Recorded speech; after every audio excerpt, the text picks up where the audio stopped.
Le collège de hautes études de stratégie et de défense a clôturé le jeudi 20 août au Palais du Peuple l'année académique 2025-2026 et ouvert la session 2026-2027. Une cérémonie marquée par les 10 ans de cette institution d'excellence qui a déjà formé 1692 cadres civils et militaires.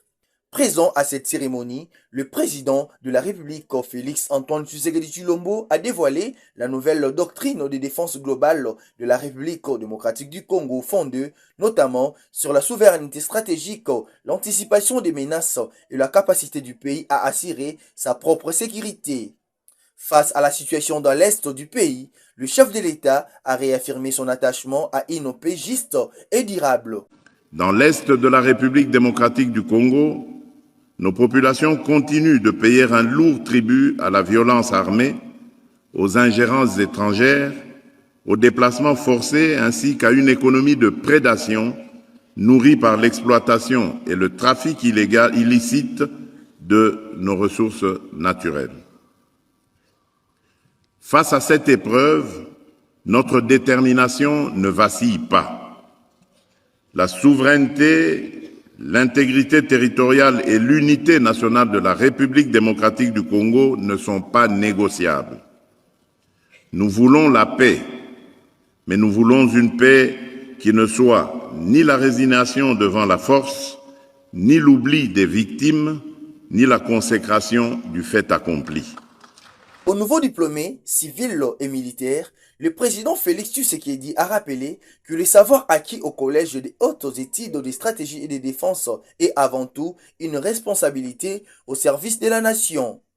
Il les a appelés à privilégier l'intérêt général et à décider avec lucidité et courage.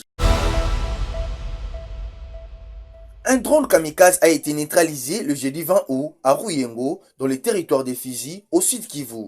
L'armée loyaliste affirme avoir intercepté l'appareil alors qu'il était engagé dans une opération dans cette zone. D'après les porte-parole des opérations Sukola des Sud Kivu, les drones auraient été utilisés par des éléments du RDF 123 avec leurs alliés. L'appareil était abattu vers 8 h du matin. Cette nouvelle intervention de l'armée intervient dans un contexte sécuritaire toujours tendu dans plusieurs localités du Sud Kivu, où les forces loyalistes poursuivent leurs opérations contre les groupes armés.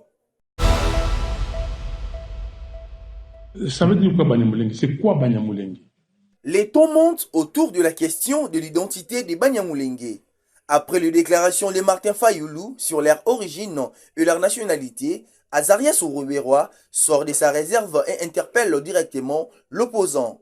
Martin Fayulu réagissait à la plainte déposée à la Cour pénale internationale par des représentants de la communauté Banyamulenge.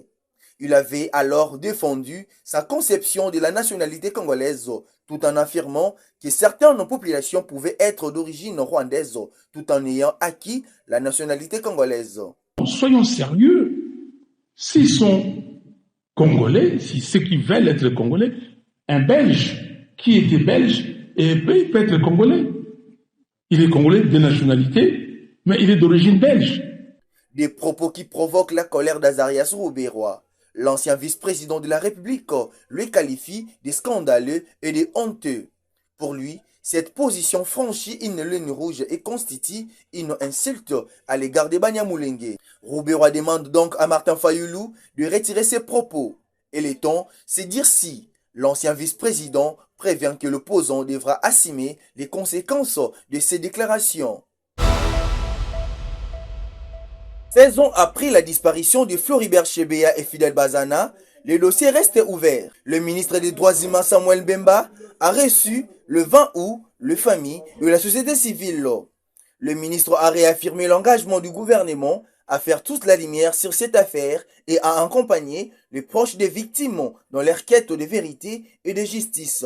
Dans ce pays, un grand défenseur des droits de l'homme, avec son collaborateur, avait été tué par des agents publics. J'ai dit agents publics parce que cela a déjà été confirmé par des décisions de justice. Et les procès qui ont été organisés jusqu'aujourd'hui n'ont concerné que les exécutants. mais les hauts placés sont encore en cavale et pas encore jugés. Alors, le but de l'audience qu'ils avaient sollicité était d'obtenir l'accompagnement du gouvernement à travers les ministres des Droits humains pour la suite des procédures. Une assurance saluée par Jean-Claude Katende qui s'est dit satisfait de l'implication annoncée du ministre et du gouvernement dans le suivi de ces dossiers. Il faut rappeler ici que depuis que le président Tshisekedi est au pouvoir, il a apporté un soutien très important à cette affaire Floribert Chebeya et Fidel Bazana, et le ministre s'inscrit dans le même appui, notamment pour que le procès soit fixé le plus rapidement possible. L'objectif reste le même, faire éclater toute la vérité et garantir la justice aux victimes. Les prononcés du verdict dans l'affaire opposant la chanteuse Rebochulo au ministère public n'a pas eu lieu le jeudi. Le tribunal a décidé de reporter l'audience au jeudi 27 août en raison de l'absence de certains juges indisponibles pour des raisons de santé. Rebochulo n'était pas présente à cette audience.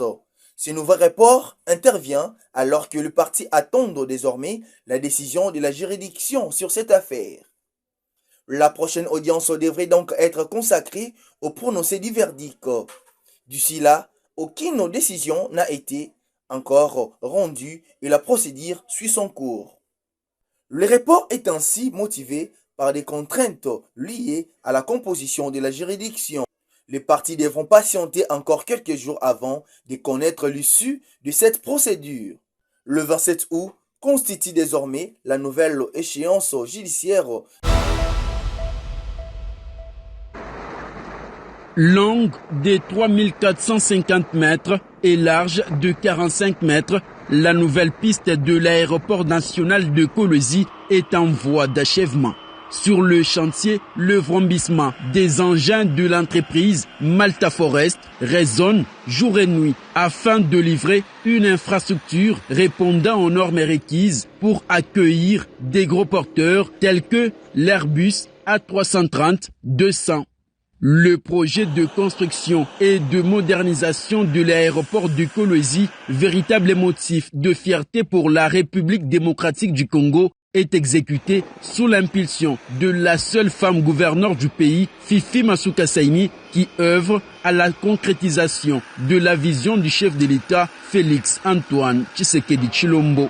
À ces jours, les travaux portent sur la mise en œuvre de la deuxième couche d'enrobé d'une épaisseur de 5 cm réalisée en 2 phases pour atteindre une épaisseur totale de 10 cm.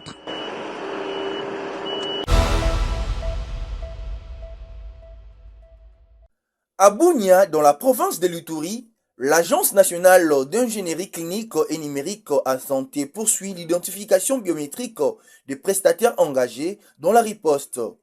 Pour faciliter l'opération, un site mobile a été installé directement à l'hôpital général de Bunia, permettant aux équipes de s'enregistrer sans interrompre leur travail. Après l'enregistrement, chaque prestataire reçoit une carte biométrique destinée à assurer son identification, son suivi électronique et une meilleure traçabilité dans le cadre de la riposte. Nous avons mis en place un site mobile. Ce site mobile nous permet à ce que nous puissions nous rapprocher des prestataires. Nous avons mis en place un site mobile. Ce site mobile nous permet à ce que nous puissions nous rapprocher des prestataires. Vu que nous sommes en mode d'urgence, les prestataires ne peuvent pas se déplacer du CTE pour venir vers nos sites que nous avons mis en place. Alors, nous avons passé à mettre un site mobile. Ce site mobile nous a permis à ce que nous puissions venir vers les prestataires.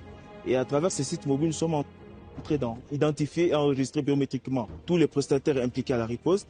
Et nous délivrons des cartes, comme vous le voyez là. Une opération qui vise ainsi à mieux organiser les équipes mobilisées et à disposer d'une base de données fiable et actualisée.